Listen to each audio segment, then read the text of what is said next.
back, everybody. So if you think Brussels sprouts are only for Thanksgiving, I have some news for you. They make a perfect summer salad.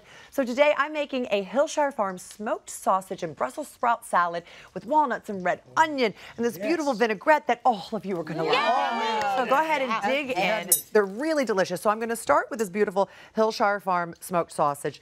And I'll tell you why. Because Hillshire Farm smoked sausage is crafted with care and seasoned to perfection. It tastes amazing. Yeah, it really does. So what I do is I cut like this, about, I cut it in rounds at about like a half an inch. You don't want to go any thicker or any thinner than that, really, and I'll tell you why, because it really is the star of the show, because you're putting in the Brussels sprouts, and Brussels sprouts don't have that much flavor, so when you put the sausage in there, it really gives it a nice kick. So over here, I already have a few of these discs going. I put some olive oil in the pan. Question. Yes. Why are you doing cooking the slices versus cooking the sausage and then cutting, which is what I do?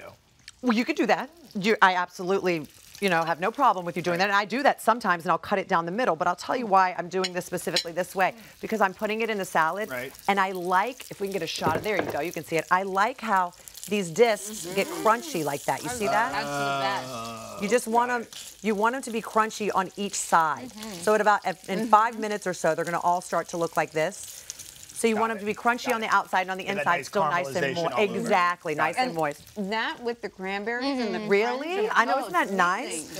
Okay, so you do this for about 5 minutes. Now I'm going to set this aside just so we don't burn it. There you go. So we put it aside.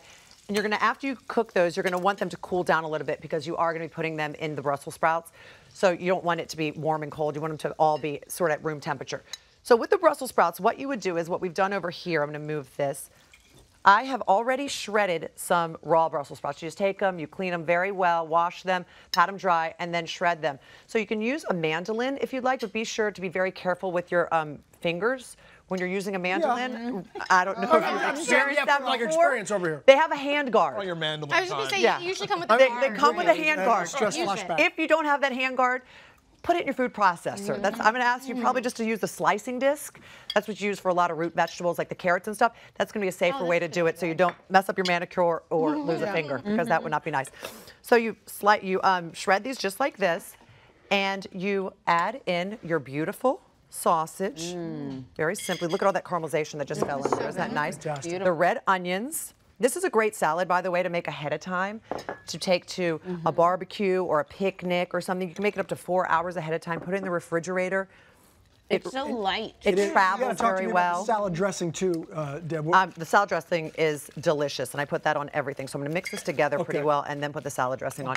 So salad dressing is simply some cider vinegar, some shallots. I love shallots. I feel like they're underused. Can I have another piece of sausage? Some honey. Oh, go ahead. It's all yours. Thanks. Some Dijon mustard, salt, pepper, and some olive oil. And then you whisk that together and then toss the salad in there. And I don't know if you're noticing, or toss it into your salad, I don't know if you're noticing the those little cheese straws. Oh my God. Oh, yeah. Okay, good. Good. Those are absolutely delicious and so simple to make. You won't believe it. They'll be so impressive to your friends, and they go perfect with this salad. It gives it a nice crunch. Take a look at this. You put the dry ingredients, you mix them all together, and the dry ingredients are simply AP flour, some buckwheat flour, some baking soda, sugar, and salt. Then you're going to whisk that together just a little bit. You're going to add in shredded cheddar cheese, some heavy cream, and you're going to start to combine together just like that. And there we are, adding the heavy cream. And just really want to get it combined, mix it together to make it like a dough. So once you get it into a dough form, you're then going to roll it out.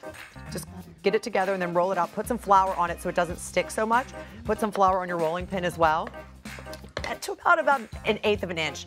Put on some parchment paper, and then take a pastry cutter and get it to a perfect square. Now, I wouldn't recommend throwing those other ones away because they're still as delicious as the pretty ones you're going to make. You can bake those as well. Then you're going to go through and cut them into like pretty much finger width size, just like a little straw. Then you're going to brush them with some heavy cream. You can use olive oil if you want, but either way is fine. You just need to put some fat on there.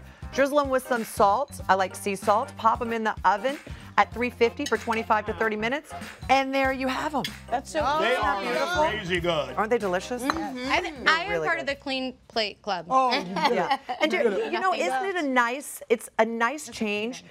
using Brussels sprouts rather than, say, lettuce. Because lettuce wilts. This is really nice. It's unexpected, don't you think? This is the epitome of texture, and it's so good but light at the same time. Thank you. I appreciate Now, Debbie, these that. crackers, you have to sort of like make them as you're serving them, or Oh my can you gosh, make a they're so big good. batch, and can you keep the crackers for later? Those crackers are so good. I know, right? That's what I I'm made them asking. this I want to morning, go. and they're so good. Oh my gosh, they're as good as when they come out of the oven as they are. No, you can keep these for about a month. They keep really well for about a month in a Tupperware or an airtight container, but they're not going to last a month. Yeah, they're I not gonna promise last you a that. month, but you can keep them. Oh my gosh, you want some more? Yeah. Yeah. Oh wow. Maria, Maria. All right. Oh, I need this. Thank you. Okay. And then I'm going to say, Thank you. this recipe is available online, of course, at hallmarkchannel.com. And for other great recipe ideas, head over to hillshirefarm.com. Lots there. I love it. You loved it, Maria. Yes. Good. This is mine, right? Well,